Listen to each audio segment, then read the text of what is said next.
Hello everyone, welcome back to my channel. কেমন আছো তোমরা সবাই? আশা করছি ভালো আছো। আমিও খুব ভালো আছি। আজকে নিয়ে এসেছি মিক্স ভেজের রেসিপি। তার জন্য সমস্ত রকমের সবজি কেটে নিয়েছি। তারপর এখানে একটা মশলা বানাবো। তার জন্য নিয়েছি কাজু, টমেটো, আলমন্ডস, গোটা গরম মশলা ও জিরে। ভালোভাবে তেলে ভেজে নেব। ভাজা হয়ে গেলে এটা ঠান্ডা হতে দেবো। এবার সমস্ত সবজিগুলোকে এক এক করে ভেজে নেব। প্রথমে ভেজে নেব আলু। সমস্ত সবজিগুলো আলাদা আলাদা ভাজতে হবে, কারণ কোনো সবজি তাড়াতাড়ি ভাজা হয়ে যায়, কোনোটা দেরি লাগে। তো আলাদা আলাদা করে ভেজে নিচ্ছি। তারপরে গাজর ভেজে নিলাম। তারপরে এখানে বিনস ভেজে নেব। তো সমস্তগুলো ভালোভাবে ভেজে নেব। তারপরে এখানে ভেজে নিলাম ক্যাপসিকাম। তারপরে এখানে দিয়ে দিলাম ফুলকপি। ফুলকপিটা একটু লাল লাল করে ভেজে তুলে নিলাম।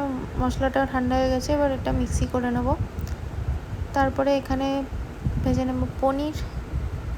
তো পনিরটা একটু লাল লাল করে ভেজে নিতে হবে। তো দেখুন লাল লাল করে ভাজা হয়ে গেছে, এবার তুলে নেব। তারপর এখানে ভাজবো কাজু কিশমিশ। কাজু কিশমিশটা একটু সময়ের জন্য তাড়াতাড়ি ভেজে তুলে নিতে হবে, নয় পুড়ে যাবে। তো ভেজে তুলে নিয়েছি। এবার ওর মধ্যে একটু তেল দিয়ে তারপরে ফোড়নে দিলাম জিরে ও তেজপাতা, দিয়ে মশলাটা পেস্ট করেছিলাম সেটা দিয়ে দিলাম। দিয়ে ভালোভাবে কষাতে হবে। এরপর সমস্ত রকম গুঁড়ো মশলা দিয়ে দিলাম, জিরে, হলুদ, লঙ্কার গুঁড়ো এবং পরিমাণ মতো নুন দিয়ে ভালোভাবে কষিয়ে নেব। তো সমস্ত সবজিগুলো ভাজা হয়ে গেছে দেখতে পাচ্ছ। তারপর একটু জল দিয়ে ভালোভাবে কষিয়ে নিতে হবে মশলাটা।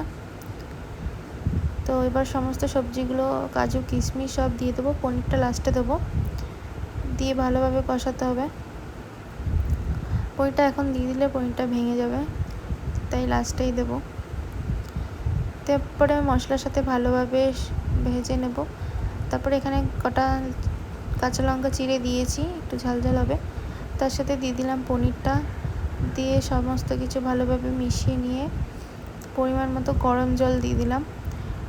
বেশি দেবো না, মাখো মাখো হবে জিনিসটা। তো দিয়ে ভালোভাবে মেখে নিলেই রেডি হয়ে যাবে আমাদের মিক্স ভেজ।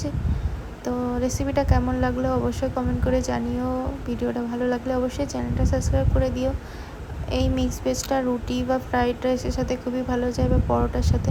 তো আমি এখানে পরোটা বানিয়েছিলাম, তার সাথেই সার্ভ করলাম। খুবই দারুণ হয়েছিল খেতে। তোমরাও বাড়িতে বানাতে পারো এবং জানিও কেমন হয়েছে।